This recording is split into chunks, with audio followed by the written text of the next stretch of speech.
Beryl, tell me about yourself. Who are you? Who am I? I'm a textile artist. I'm a graphic designer. I've got 35 years experience in the wedding industry. I do a lot of textile art within the wedding industry, but I also do wedding planning. Yes, so I get quite excited about what I do because I find weddings are fantastic. They're so much fun. Whereas a lot of people find the stress and all that related to it, whereas I like to create something, let my imagination go wild and get the budget and the dream to work together, which is what my wedding planning course is about. Oh, wow. Getting the budget and the dream to work together, that must be really hard for anyone to try and get that to sort out. Is that right? It is complicated. Yeah. I'm not going to say it's hard. I'm going to say it's complicated. But there are ways to get a dream to work. You don't necessarily have to have it the $50,000 worth of product and things like that. And then again, you can. It's your dream. So part of my wedding, part of the wedding planning, is I try to allow the couple to develop what they think is important to them. And so if they find what is important to them, they know not to spend money on these other things, but to spend things on the things that they care about. And that's really, really important with wedding planning. It's not about having gold tips on your shoes. But maybe it is, because you've always dreamed of having gold tips on your shoes. That's okay. So it's all about getting the perfect wedding for the bride and groom. Is that right? Yeah. That is correct. So getting their dream right. And that is what it's about. And when people come to me, they go, oh, I can't do this. Oh, and they're worried about these external factors. But when you bring it all down to what you really want, it's amazing. It's so exciting and it's exhilarating. Yes, I get quite excited about doing this. And it's actually so much fun to see that sparkle in the bride's eye going, oh my goodness, I get it. I get it. And I can have it. So that's where this wedding planning course that I've put together comes in. It allows you to get what is important to you. So that's awesome. Tell me more about how you help brides and grooms and couples with this course. The course is in numerous parts. Do you know the thing that we do first, when you first celebrate this course? Well, when you first get this course, we make you celebrate your engagement. No offense, don't get onto the planning, because this is only one day of a special time of your life that you're going to take into the future. So celebrate your engagement party, whether it's a party or it's a dinner for two or it's a family dinner. Who cares? It's your party. So have fun at your engagement, and then we move on, giving you PDFs and email. Well, we've got a series of emails that templates that we send out so that you can talk to vendors, you can talk to the cake person and the florist. And also we actually have a little quick terminology page. An example of this is buttonhole versus boutonniere versus flower thingy that you put on your lapel. Vendors will say it's $200 a head, but alcohol's not included. But how many courses does that include? And it's asking the questions. It's being able to ask with confidence the questions that you want for your dream. And that's what it's about. And we do that with all the vendors. So, and maybe along the way we've got to add a few more, because you've got a different vendor. So we're going to develop this course always. It's always going to be something that's growing so that it covers the areas that you need covered. So that's a little bit. That's just a little bit. Awesome. So you really break things down step by step so that the bride and groom, they don't have to worry about what they've got to do next, what's on the list, and yes. how to do it. Yeah. Yes. Sorry, Tiff, I cut you off then. Yes, I got so excited when you were talking about that because my wedding planning is step-by-step wedding planning. So therefore, it enabling you to understand the next step because you don't have to follow it rigidly, but you've got to follow it generally in order so that you move through to get the most important things out of the way first. Like deciding on a day.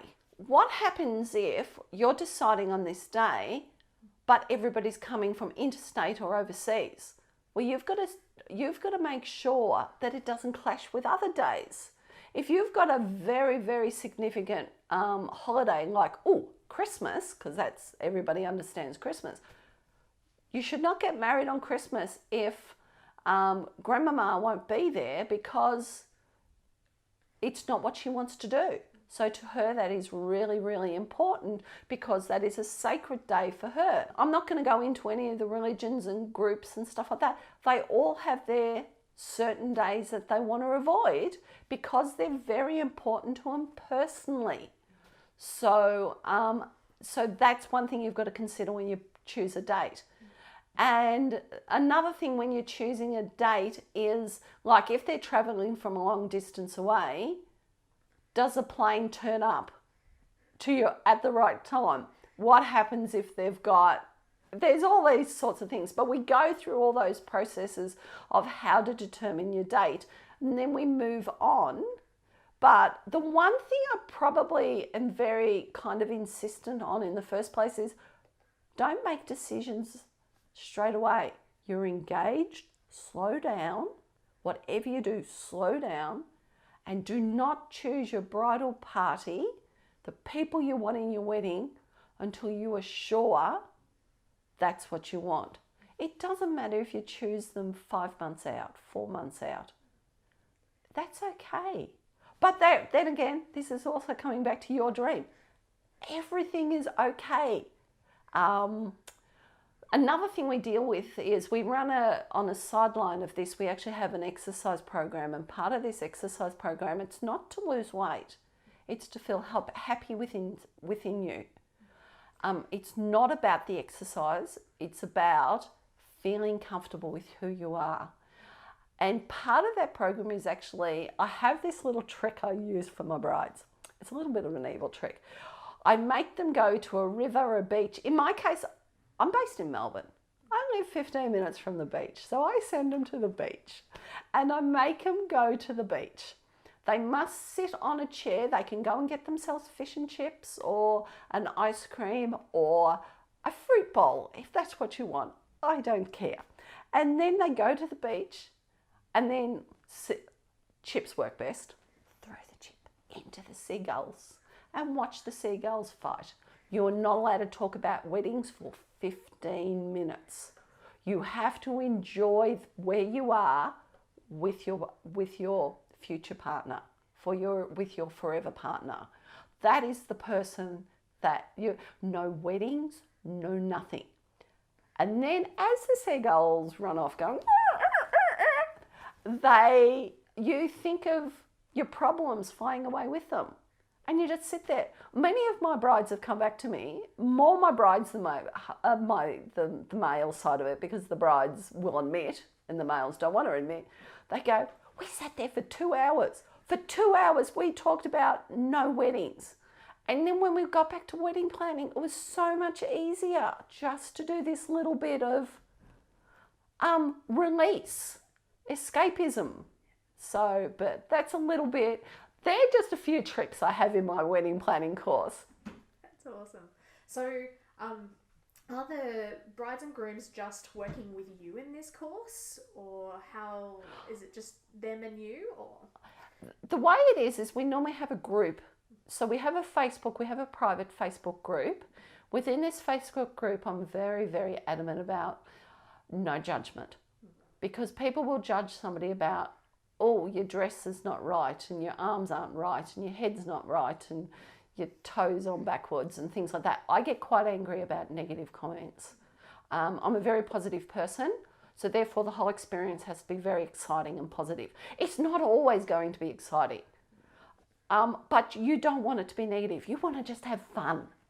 And that's what it should be about. So there is a safe group where we will do conversations, and once a week for 5 weeks for the 6-week course, because it's only a 6-week course, we will have Facebook Lives where you've dropped me questions. I will answer these questions live for you. Of course we record it, because guess what? Not everybody can get to recordings. That's what part of this fact that we all work 24 hours a day. So I will record that so that you can play it back. There might be one little tiny bit. What did Beryl say here? Oh, Beryl was talking to, in this case I'm talking to Tiff, but Beryl was talking to Tiff, and Tiff had this little bit of information. That's all really, really important for you to be able to come back and look at it later. That's the safe part about this, and it's a safe spot. Now, as I've just talked about Facebook group, what was the rest of the question, Tiff?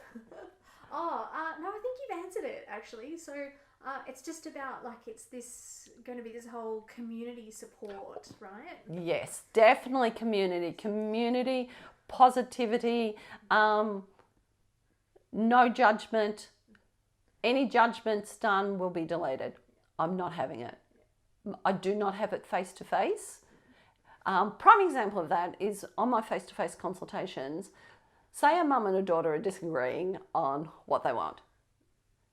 If they raise their voices in any way, I excuse myself and go get a glass of water. I just don't allow. You're allowed to have your opinion, but you're not allowed to get yelly and vocal about it, because that's just demeaning the other person. So, and that's a little bit what the wedding planning course is about. It's about creating a unity with your new partner. And this is where I use, also, this is another little trick I do, is I have my my mood boards. His mood board, her mood board, or the other person's mood board, and then we create the marriage mood board. And therefore you can figure out what you need together. What's important to you, what's important to me, turns into what's important to us. And that's what it's about. Awesome. There's more than one way to work with you through this course, right? You've kind of got 3 levels. Yes, Tiff, there are 3 levels to the course. The first level of the course, and I do apologise, I have not named them yet. I'm thinking of something really special about them. The first level of the course is more that you help yourself. You go through the course, you go through the modules, but you still get the community. You always get the community, because the community is still important, and you get the Facebook Lives where I answer questions for you, or if they're out of my league, maybe they're in the exercise, I'll get Carol or Laura to answer them, or one of my other people, so that you get answers to that. The second level is that, but it also includes a little bit more help. At least one-on-one, where you get to talk to me for 20 minutes, and you tell me one-on-one, separate to everybody else. This is not how do I put it? This is not live. Of course I'll record it because I want to know your answers, but so that I can help you through the problems that you personally have as a couple. And the third level is a lot more help. I give more one-on-ones. There's at least 5 more one-on-ones within the levels of the course. Maybe you need a one-on-one every week. I am quite prepared to offer you that for the whole 5 weeks of the course. And of course, throughout the whole course, from level 1 to level 3, I can tell you, there's always going to be bonuses, because I like giving away little hints. So that's just a little bit. If someone is thinking to themselves, why should I spend the money on this, or why invest in this, what would you say to that person? The investment is actually a life skill. I'm going to teach you how to plan. Guess what? My speciality is wedding planning, that might be good. But it's not just for wedding planning. It's for planning absolutely anything. You can still take these techniques to plan any special event. You can also, as you're learning to plan special events, you can take it into planning. Maybe you want to plan a holiday. You can take, there are learnt techniques that you will be able to use in multiple facets of your life so that you can use it. And it's not just one off. It's for the rest of your life. You can use this in some way, in some form, so that you can get something. Beryl taught me this back in 1905, but maybe it's not quite 1905 because I'm not that old, but that's okay, that's fine. But you can see where you can take the organisation skills on how to itemise everything, on putting things together. So you will be able to do that in anything, even choosing a school for your first child. That's what you'll be able to do. You'll be able to take the techniques and use them in other areas of your life. Awesome. Okay. I've collated a whole lot of information over the years that I've collected together where I just do things automatically. But within wedding planning, there's a little bit of disagreement. We're not going to say arguments, where everybody has their own point of view. I will show you techniques on how to teach people where I'm teaching you, but you're going to teach people that are in your environment on your dream. And that's what it's about. It's about getting your dream and be able to put it together properly.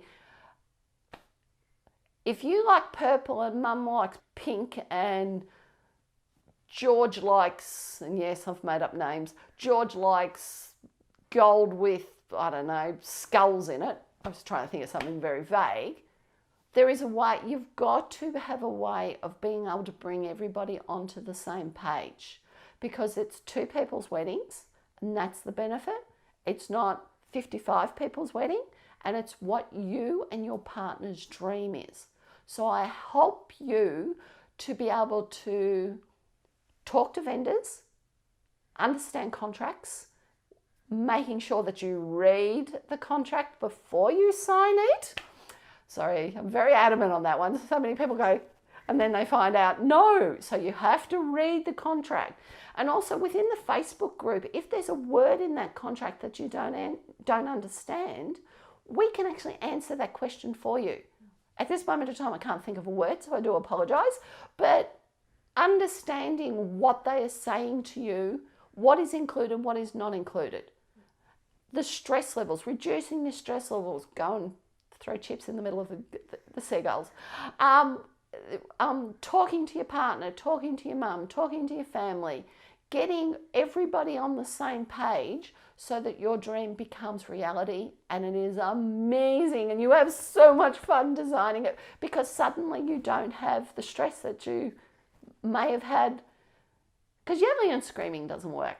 I don't yell and scream. I just get on with it. And organisation is probably a huge thing. If you're organised, you feel comfortable.